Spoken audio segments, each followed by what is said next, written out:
भाजपवाले पण म्हणत होते सगळा जिल्हा तिकडे गेला आहे का यांना तिकीट देऊ नका का ज्यानं कार्यालय फोडावं कार्यकर्त्याला मारावं चांगलं ठोकून धरावं त्यांच्यावर गुन्हे दाखल करावे त्याला उमेदवारी द्यावं त्याचे झेंडे हाती कार्यकर्त्याला घ्यायला लावायचं एवढी लाचारी. पण ज्यांनी भाजप मोठी केली प्रभू रामचंद्राच्या मंदिरासाठी ज्यांच्यावर गुन्हे दाखल झाले असे किती एस मधले लोक आहे कार्यकर्ते आहे त्यांना काय भेटले तुम्ही आणि नवनीत राणाला पाळण्याची शपथ घेईल त्यासाठी आम्ही कामाला लागलो. आज नाही भाजपवाले पण म्हणत होते सगळा जिल्हा तिकडे गेला आहे का यांना तिकीट देऊ नका.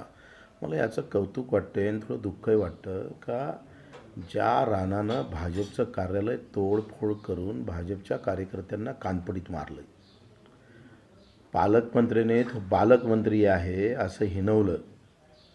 आता कार्यालय फोडणाऱ्याला चे झेंडे घ्यायला लागतं ना कार्यकर्त्यांना हाती, एवढी लाचारी.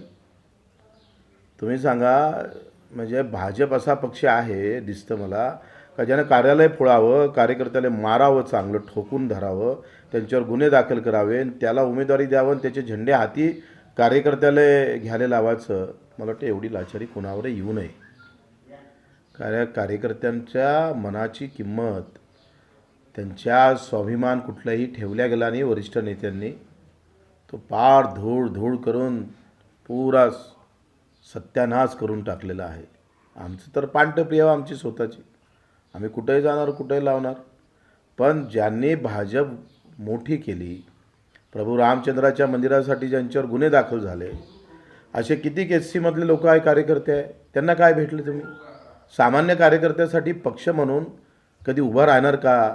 उलट त्याच्यावर लाचारी अशा प्रकारची वेळ यावी हे अतिशय चुकीचं आहे. आणि मला वाटते हे आमच्यासाठीच नाही तर भाजप कार्यकर्त्यासाठी मोठा घात आहे.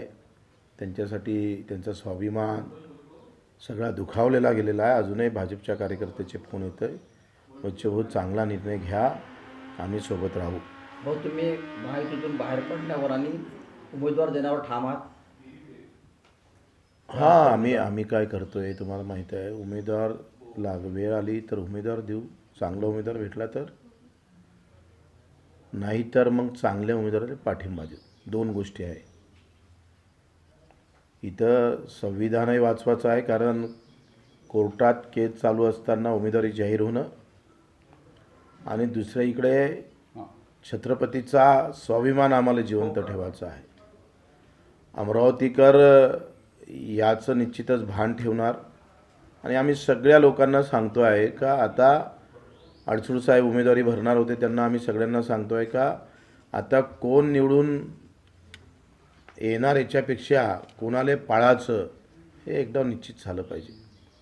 त्यासाठी आम्ही कामाला लागलो आहे. एखाद्या पार्टीत तुझ्यासारख्या एखाद्या पार्टीत जाऊन पुन्हा चमचेगिरी करून प्रत्येक वेळेला वेगवेगळ्या पक्षाचे तिकिटा पाठिंबा आम्हाला घेता आला असता. ते चमचेगिरी पच्चीकडून केली नाही आयुष्यात. सगळ्याचा स्वाभिमान टिकवण्यासाठी पुन्हा अमरावतीकर अभिमानानं ह्या गोष्टी सगळ्या डोक्यात घेईल आणि नवनीत राणाला पाळण्याची शपथ घेईल.